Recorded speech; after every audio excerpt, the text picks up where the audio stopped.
Hello friends, आज हम communication का नेक्स्ट पार्ट करेंगे। मैं आपको एनटीए नेट जो एग्जाम है हमारा उसका पेपर 1 कंप्लीट कोर्स कराऊंगी। साथ के साथ हम पेपर 2 कॉमर्स का जो है कंप्लीट सिलेबस करेंगे।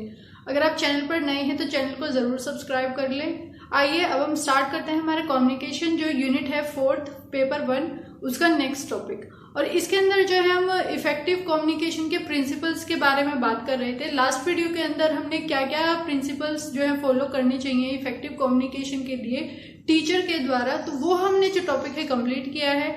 आज जो है हम देखेंगे कि हमारा जो मैसेज है उसके अंदर किस किस चीज का यूज होना चाहिए। कंप्लीट जो हमारा जो मैसेज है वो किस तरीके का होना चाहिए जिससे जो हमारा कम्युनिकेशन है वो इफेक्टिव वे में हो सके। तो सबसे पहले आता है हमारा मैसेज जो है स्मार्ट होना चाहिए। अब यहाँ पे स्मार्ट का मतलब क्या है? सबसे पहले आता है स्पेसिफिक। हमारा जो मैसेज है वो एक स्पेसिफिक हो, किसी चीज से रिलेटेड हो, जिस चीज को हम बताना चाह रहे हैं वो उससे रिलेटेड हो। मेजरेबल हो, हमारे मैसेज को हम इजीली जो अगर हम भेज रहे हैं तो हमें पता हो कि उसका रिजल्ट एंड क्या आने वाला है। नेक्स्ट आता है अचीवेबल हो, यानी कि ऐसा मैसेज हो जिसको हम अचीव भी कर पाए। अब जैसे मैंने टारगेट सेट किया है कि फ्री ऑफ कॉस्ट मैं आपको कंप्लीट कोर्स कराऊंगी, तो ये अचीवेबल भी होना चाहिए, तभी हमारा मैसेज जो है इफेक्टिव होगा। अगर मैं बीच में छोड़ देती हूँ तो वो क्या है, हमारा मैसेज इफेक्टिव नहीं होगा।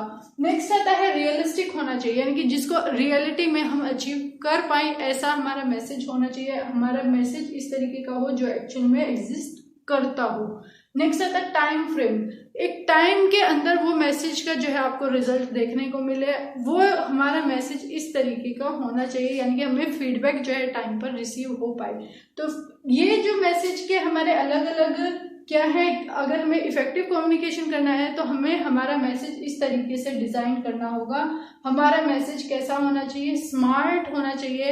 अब क्वेश्चन में पूछा जा सकता है कि मैसेज में ए जो है स्मार्ट का वो किस चीज से रिलेटेड है, और आपको 4 वर्ड दिए जाएंगे और चारों ए से ही स्टार्ट होने वाले होंगे, तो आप कंफ्यूज हो जाएंगे। तो इसीलिए ये इंपॉर्टेंट है कि आप इस स्मार्ट की जो फुल डेफिनेशन है वो देखें कि स्पेसिफिक हो, हमारा मेजरेबल हो, अचीवेबल हो, रियलिस्टिक हो और टाइम फ्रेम्ड हो।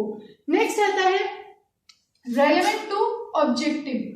हमारे ऑब्जेक्टिव से रिलेटेड हमारा मैसेज होना चाहिए। अब मेरा ऑब्जेक्टिव क्या है कि मैं आपको एनटीए नेट एग्जाम की फ्री कोचिंग दूंगी, ये मेरा ऑब्जेक्टिव है, तो ये मेरा मैसेज भी उसी चीज से रिलेटेड होना चाहिए। ऐसा ना हो कि मैं मैसेज कुछ और दे रही हूँ और मैं आपको पढ़ाने कोई और सब्जेक्ट लग जाती हूँ। तो मैसेज भी हमारा कैसा होना चाहिए, हमारे ऑब्जेक्टिव से रिलेटेड होना चाहिए, तभी वो जो मैसेज है वो इफेक्टिव कम्युनिकेशन माना जाएगा कि हाँ मैंने सही तरीके से सही ऑडियंस को जो है कम्युनिकेशन किया है।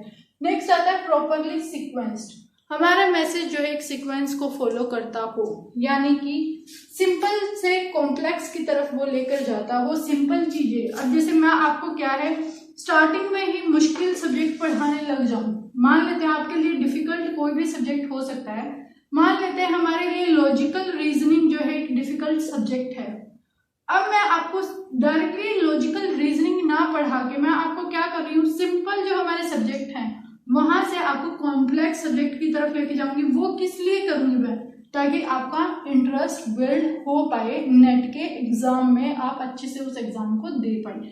नेक्स्ट आता है इजी से डिफिकल्ट की तरफ हम जाते हैं। हमारा मैसेज हमेशा ऐसा होना चाहिए कि इजी से हमें डिफिकल्ट की तरफ लेके जाए। कंक्रीट टू एब्स्ट्रैक्ट होना चाहिए, यानी कि जिसको हम टच कर सकते हैं वहां से जिसको हम टच नहीं कर सकते हमारा मैसेज वहां तक जाना चाहिए। अब यहाँ पर मतलब क्या है कि ये चीज जो है पहले से एग्जिस्टेंस में है। हमारा जो एनटीए नेट का एग्जाम है ये पहले से ही एग्जिस्टेंस में है, बट फ्री कोचिंग एग्जिस्टेंस में नहीं है। तो कंक्रीट से हमें कहाँ जाना है, एब्स्ट्रैक्ट पर जाना है। नेक्स्ट आता है नोन से हमें अननोन पे जाना है। जो हम जानते हैं वहां से हम कहाँ जाएंगे जिसे हम नहीं जानते। हमारा मैसेज ऐसा होना चाहिए। नेक्स्ट आता है ऑब्जर्वेशन से हमें रीजनिंग के ऊपर जाना है। पहले हम ऑब्जर्व कर रहे थे, सिर्फ हम नोटिस कर रहे थे किसी भी चीज को, अब हम उसके ऊपर रीजन भी फाइंड आउट करें कि ऐसा क्यों है। तो हमें कहां से कहां जाए, ऑब्जर्वेशन से हम रीजनिंग की तरफ जाएं। नेक्स्ट आता है हमारा मैसेज जो है सिंपल लैंग्वेज में होना चाहिए। अगर लैंग्वेज ही आप डिफिकल्ट चूज चूज करेंगे, ऐसी लैंग्वेज चूज करेंगे जो बच्चों को समझ ही नहीं आ रही, तो हमारा जो कम्युनिकेशन है वो इफेक्टिव वे से नहीं हो पाएगा। यानी कि हमारा मैसेज कैसा होना चाहिए, सिंपल लैंग्वेज में होना चाहिए। नेक्स्ट आता है अप्रोप्रिएट सिंबल्स का यूज किया जाए। अगर कोई सिंबल हम इस्तेमाल कर रहे हैं हमारे मैसेज को ट्रांसफर करने में या ट्रांसमिट करने में, तो उस टाइम पर जो है हम मैसेज हमारा कैसा रखेंगे, जो सिंबल्स होंगे वो अप्रोप्रिएट होने चाहिए। ऐसा नहीं है कुछ भी गलत सिंबल का हम इस्तेमाल करें, ऐसा नहीं होना चाहिए।